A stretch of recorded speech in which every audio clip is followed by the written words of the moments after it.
everyone, bonjour tout le monde. Today we are going to learn about the grammar topic in French, that is l'imparfait. L'imparfait we use in past tense, same like passé composé, but the uses is different here. In certain condition, we use l'imparfait. The first one is ongoing or repeated action in the past. Des actions continuent ou répétées dans le passé. The second one is background information, time, weather, age, emotions. Les informations de contexte, l'art, le temps, l'âge, les émotions. Things we used to do, that is past habit. Les habitudes dans le passé, we use l'imparfait. And the last one is description in the past. So when we describe the event, like the description dans le passé, in that case, we use l'imparfait. Now let's talk about the formation. For formation, we need to take the conjugation of the verb in present tense in nous form. Like for example, like parler. Parler means to speak. So nous parlons. Take the conjugation of the conjugation of the verb and remove ons. Take the beginning. That is the same for each subject. P-A-R-L, like this. And you need to put the special ending. L'imparfait, special ending. With je we put AIS. With tu we put AIS. With il or L we put AIT. Nous, IONS, vous. IEZ, and the plural AIENT. So we put a special ending like this. So it becomes the conjugation je parle, tu parles, il parle, elle parle, vous parlez, nous parlions, vous parliez, il parle, elle parle. Now the meaning in English, that is I was or I were, and I was speaking, and used to. So was and were, repeated action in the past or emotion, and used to, that is past habit. So in that case, we use l'imparfait. Similarly, for other verbs that we use the same pattern, same formation, special ending should be the same. And the beginning we'll get from the conjugation of the nous form. For example, finir verb. So here, finir means to finish, to finish. Now, here the conjugation in nous form, nous finissons. Nous finissons. We remove ons and we take the beginning FINISS. The beginning should be the same for each subject, like here. And special ending AIS. So je finissais, tu finissais, il finissait, elle finissait, nous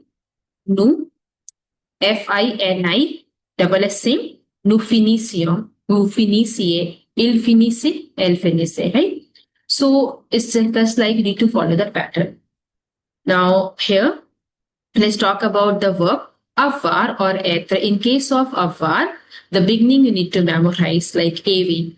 And the endings that is same. So it becomes j'avais, tu avais, il avait, elle avait, on avait, nous avions, vous aviez, ils avaient, elles avaient. Like used to have or was having. Similarly, in case of être verb, être means to be.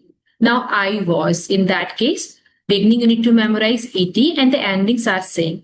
J'étais, tu étais, il était, elle était, on était, nous étions, vous étiez, ils étaient, elles étaient. Suppose you say I was happy, so it's become j'étais contente. So here you are talking about the emotions, so it becomes j'étais. So avoir and être verb, beginnings you need to memorize and endings are same. Now here, quand utiliser l'imparfait en français, description d'une habitude ou d'une action répétée dans le passé. Par exemple, pendant mon enfance, je jouais beaucoup. During my childhood, I used to play a lot. So whenever we talk about the past habit or repeated action in the past, we use l'imparfait. So during my childhood, I used to play, so used to play. And here, jouer verb, special ending AIS. Now, tous les jours, j'allais à la piscine avec mon ami. Repeated action in the past. So every day I used to go to the swimming pool with my friends. That is repeated action in the past. So here, aller verb, nous allons, right? Nous allons we take in the present tense. Nous allons. And the beginning you get ALL. Take that and put the special ending AIS. So j'allais, tu allais, il allait, elle allait, nous allions, vous alliez, ils allaient, elles allaient. Okay. Now let's see the other rule. Description des émotions ou des sentiments dans le passé. Like when we talk about the emotion and the sentiment in the past, we use l'imparfait. I was happy when I got the news. J'étais content quand j'ai reçu la nouvelle. So j'étais content, l'imparfait, and j'ai reçu, that is sudden action. I received, I got the news. So j'ai reçu. Reçu, past participle of recevoir, ou passé composé. Now the second one is d'écrire une personne dans le passé. Emily était une personne une femme très gentille. So Emily was a very kind lady. So when we describe a person in the past, we use l'imparfait. Now here, action en cours de réalisation dans le passé, l'imparfait est utilisé pour parler d'une action qui était en cours de réalisation dans le passé. So whenever we'll talk about any action which take place in the past, and there was like some realization in the past, in that case we use l'imparfait. For example, I was reading a book. When he arrived, so was there. So je lisais un livre quand il est arrivé. Il est arrivé, that is sudden action, passé composé.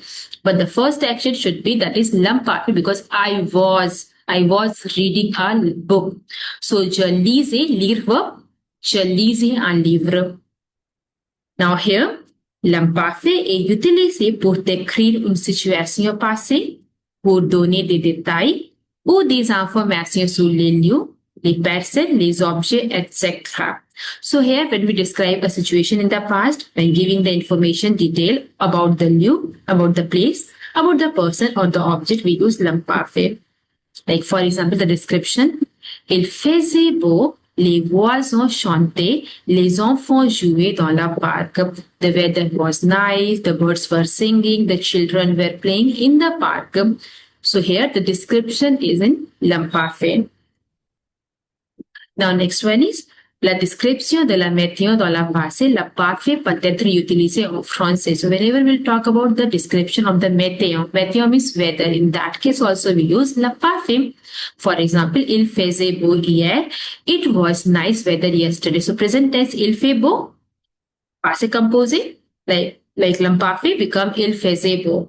Similarly, the another one is pendant nos vacances, il pleuvait tous les jours. So tous les jours means that is the every day. That is repeated action in the past, and it's about weather.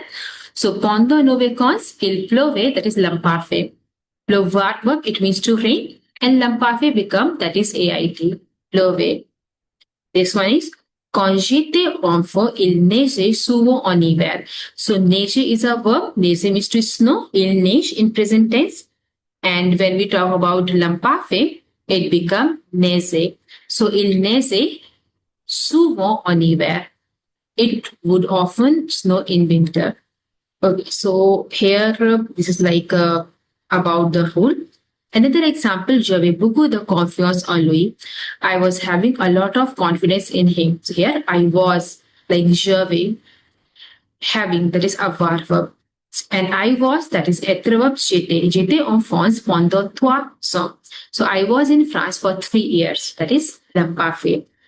Now the exercise we will do in the next video. Merci.